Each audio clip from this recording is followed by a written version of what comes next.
Superman, Son of Kal-El, issue 1, Tom Taylor and John Timms on this book. And this is, of course, something that we've been excited about. Obviously, any new Tom Taylor book's an event on this show.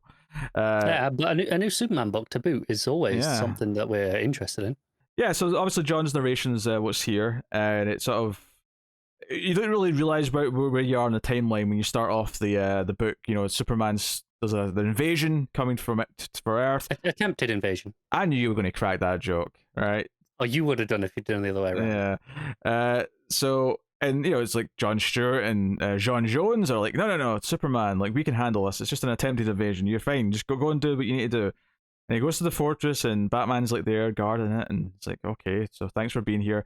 And then we see Lois is pregnant, and we're like, oh, this is the birth of John. And more importantly, I suppose we should clarify this.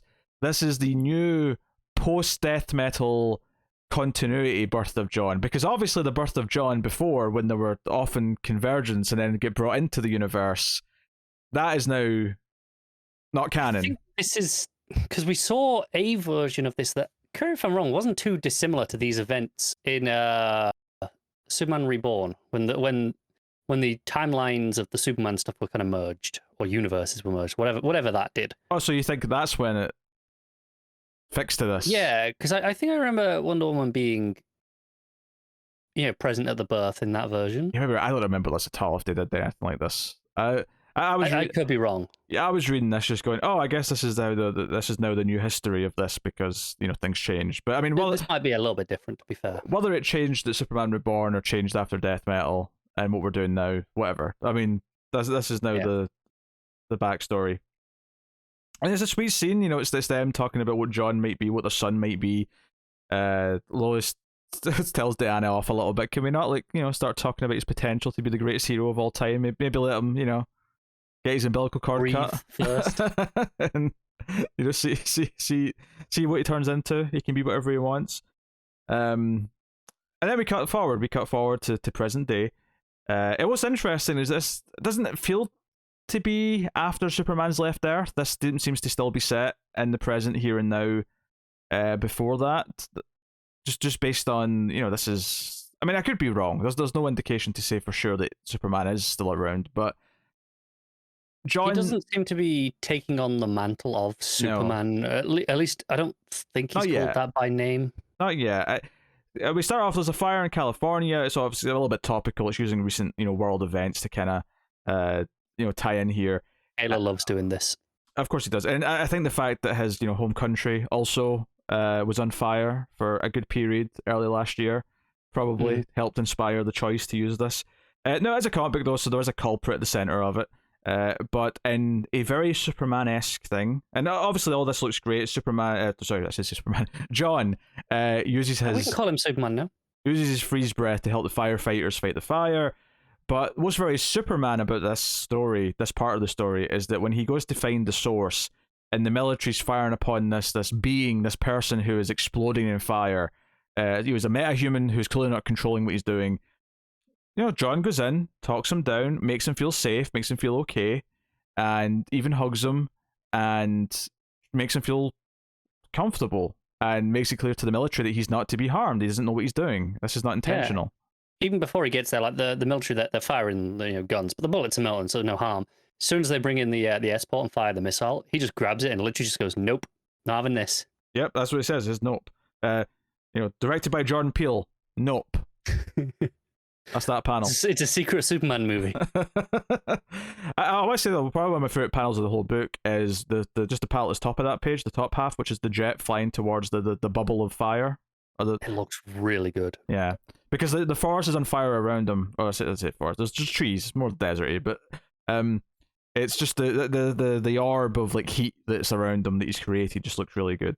The whole thing just looks really nice. The colors fantastic. So.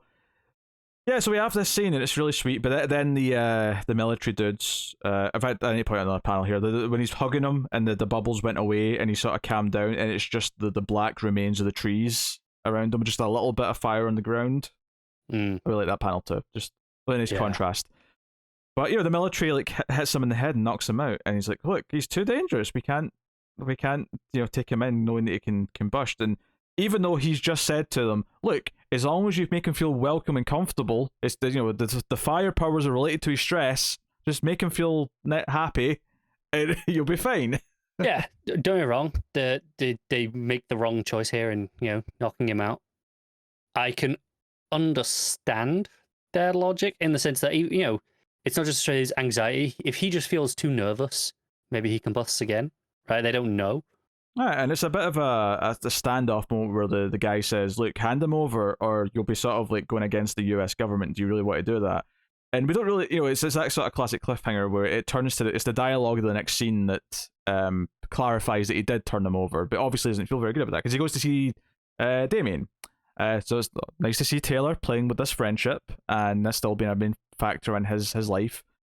And Damien's fighting some ninjas. And he references a tournament, which is what kind of solidifies it that it's for me in present day. Yeah, definitely. Superman's not left also yet. The panel of John floating above Damien in the shadow. Mm-hmm. Where, he's mostly silhouette, but you got like the emblem and a couple other bits. Looks just phenomenal. And the cape's all tattered because of the fire. Yeah, as well. Oh, it's so good.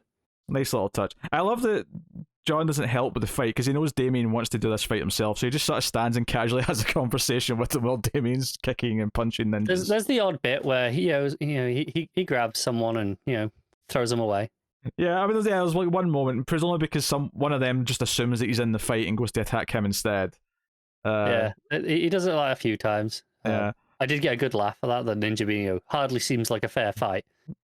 He's like, you tried to ambush and assassinate my best friend. Also, ninjas are supposed to be silent. I shouldn't hear you complain.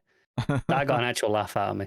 Yeah, that was a pretty good line. He does help contain them though, because he's wrapped big bits of metal around them when they're walking away. Yeah. So he has helped a little bit.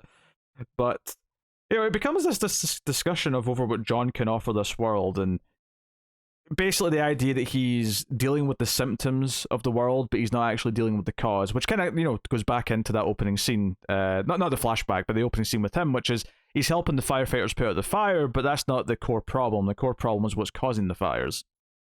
So yeah, it just ends with this statement where maybe it's time for Superman. So I guess Damien refers to him as Superman in that panel. Yeah, maybe. Yeah. It was weird because no one in the military did for sure. No, yeah. So there's maybe people like Damien are at that level, but maybe the public at large haven't switched to calling him Superman yet. They haven't accepted that he's Superman now. Yeah. Because John says, I don't want to make people nervous by being too aggressive, and Damien's like, look, some people deserve to be a little bit nervous, So maybe it's time for you to, stop just fighting symptoms and actually try and be the cure. So it just ends in this full page spread of him flying over the earth, and it kind of sets up a bit of a mission statement where John's maybe going to try and do some things that Superman either hasn't done or has tried in the past and failed, and maybe even through John. So one of two things will come from this: either John will fail like his dad did, and that'll be a good teaching moment and a good part of his character story, or it'll show us how he's a little bit different and he will succeed in a way that Superman never did before. And that could also be very interesting because that separates him a little bit and gives us a key John, and the idea that John, because he is half human, is perhaps more entitled to influence the humans in a way that Clark maybe never felt like he could. Is an interesting little thing to play with. What's interesting is I always really disliked that messaging part of Superman.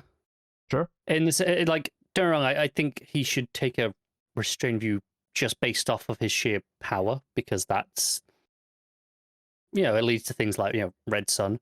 But the idea that it's, inherent because he's not human, which is definitely an argument that you get, I feel like that really undercuts a lot of the immigrant analogy, for example. Oh, for sure. And it kind of leads to the idea that, immigrants shouldn't get to vote. It comes up a lot in Superman stories, and I actually agree with what you're saying. I think, spin it around and look at it this way.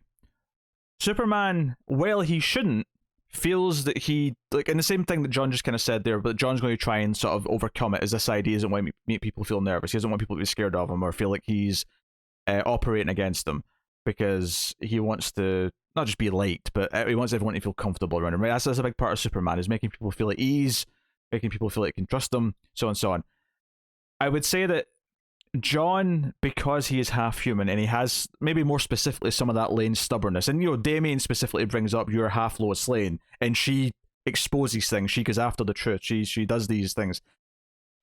This idea that as a second generation immigrant, effectively, right, and John, is that you have someone who, a first generation immigrant might feel more compelled to try and like assimilate and play by the rules and not be noticed and be someone who isn't assumed to be a threat, because they feel like they constantly have to convince everyone that they're not a threat. They have to convince everyone who is bigoted that they're not someone who should be seen as a danger. But John, being second generation, feeling more native to the planet in a way that Superman just never did, because he was an orphan, he was an immigrant completely. Mm-hmm. Gives him this inherent character confidence that maybe Clark just never could have had. And not because it's right or wrong, but just because it's just natural that he, and you could argue it's maybe less about being half human and more just being about half Lois Lane, because that's Lois Lane's fire. You could argue with that, and I'd agree with you, but I guess that's what I'm kind of getting at. I accept it. Yeah. But it's interesting though. It's definitely an interesting mission statement, and the book doesn't end in a cliffhanger. It doesn't end with a big villain saying "I'm coming for you" or a dun dun dun. It ends on a "I'm going to try and change things." It ends off in kind of a noble statement and intention. It kind of tells us what the book is going to be going forward, as opposed to just like saying some big action beat, which will probably be resolved in about 3 pages. This is for at least the next, arc or two. This is what this book's going to be, if not longer. And the thing with, obviously Taylor didn't do this, but like Future State's, John's stuff was that he kind of makes a bit of a cock up with Metropolis, and everyone says, "Oh, his dad would never have done that." And I think, focusing on the idea of what makes him different to his father, and how sometimes that might lead to mistakes, it might lead to like him handling things worse, but it might actually lead to some better results in other ways. This idea that those differences should be appreciated and cherished and not just be feared because, he's different from what we know. We come to accept that Superman existed and what he would do in a situation, but that doesn't just mean that his son is worse because he will do some things differently. Yeah. So, there's some interesting things to explore there, and I'm curious to see how Taylor handles it. But I think for me, a big thing of this issue is, obviously, you have the topical things of the climate fires and stuff. And again, it doesn't come from a climate reason. It's it's from a metahuman. But obviously, but there's a line that's like, they say this is a once in 100-year fire. Yeah, those seem to be happening every year right now. No, it's definitely drawing parallels. But you've got that to tie it into the real world a little bit. But I think the other big thing for me is that his friendship with Damien's important, and much like everything Taylor's written for DC, he has such a respect for the characters past and what their relationships are with other characters that having that just kind of shown in this first issue by saying, no, Damien's the friend he's going to go to, right? He may introduce new characters and new friends and form new relationships, and that's all great, but Damien's still going to be there. It's still going to be someone he goes back to. Because, Damien even tells him, you kind of need more friends. He does, yes. He's like, I can't be your only non-family friend. That's not healthy. Coming from Damien, that's rich. Which, admittedly, John also kind of says, and Damien's like, hey, we're analysing you here. Yeah. Not me. To be fair to John, though, he kind of skipped over a lot of years. He didn't get a chance to... he lost a lot of friend-making years. That's not true. He was with his weird, demented grandfather, and then he spent some of it in a prison from Earth 3 Superman. It's not like he was in a position to be making chums. How long was that? I thought it was. I was thinking mostly of the jump towards the Legion stuff. Oh sure, but that was all after his age up. Difference. Was it? Okay. I'm misremembering. Yeah, that was after all. This is what happens with me not having actually read it. I remember all the beats, but the order. I mean, I don't know how long that was from his perspective, but I think the sentiment I was getting from what I read, it was like a summer. He spent a summer in the Legion. See, I think in my head they were the other way around, but fair enough. Yeah. Arguably he did make friends there, but they're all in the future, so I mean, I don't know, do they count? Yeah, you can't just go and you can't just call them up and have a chat. Hey, Saturn Girl, what you doing?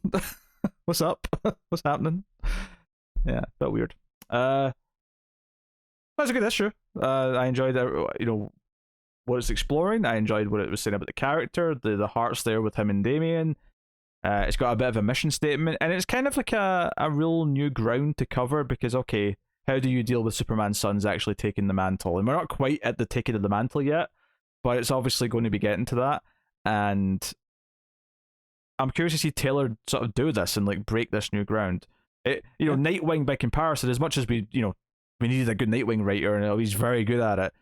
Nightwing, he's not exactly reinventing a wheel with Nightwing, where with this, he's kind of like, no, I'm going to be the one to take John into this next level. And it's a completely... Whereas with Nightwing, it's like, I'm going to do the best possible version of Nightwing, but we all have an idea in our heads what a good version of Nightwing is. But John and Superman's a completely new horizon. It is. I will say, I think off the bat, his Nightwing was immediately significantly better than this. I would say, but is that not this bad? Is that because it is something where he can just jump into a deep end with that and we just get Possibly. I suspect a bigger reason is Bruno Redondo. And that is not to say Tim's art is bad here. I think the sequence in the Forest Fire is clearly the standout sequence. Yeah. And looks great. The rest of the time, it looks solid. I think Redondo is I think he's a better storyteller. And more importantly, I think he and Taylor have worked together for, 5 or 6 years at this point, on a near consistent basis. And I think they've just got into such a fantastic working rhythm that they just kind of know how to get the best out of each other. It's sort of like, other pairings of recent times, like, King and Gerrard, or, Snyder and Capullo. Things like that, where I think, just having that person who can do a lot more of the heavy lifting than for the story than maybe Tim's is bringing to the table here. I mean, you did say they've worked a lot together. Is it possible that this will improve then? As they get comfortable with each other, since they are a new pairing. Yeah, I mean, I don't think that. I don't know if they've ever worked together at all. I'm not saying they haven't, but it's not been the same level that he's done with Redondo for sure. And I don't know if Tim's will stay as the consistent regular artist on this for a long time either. Maybe not.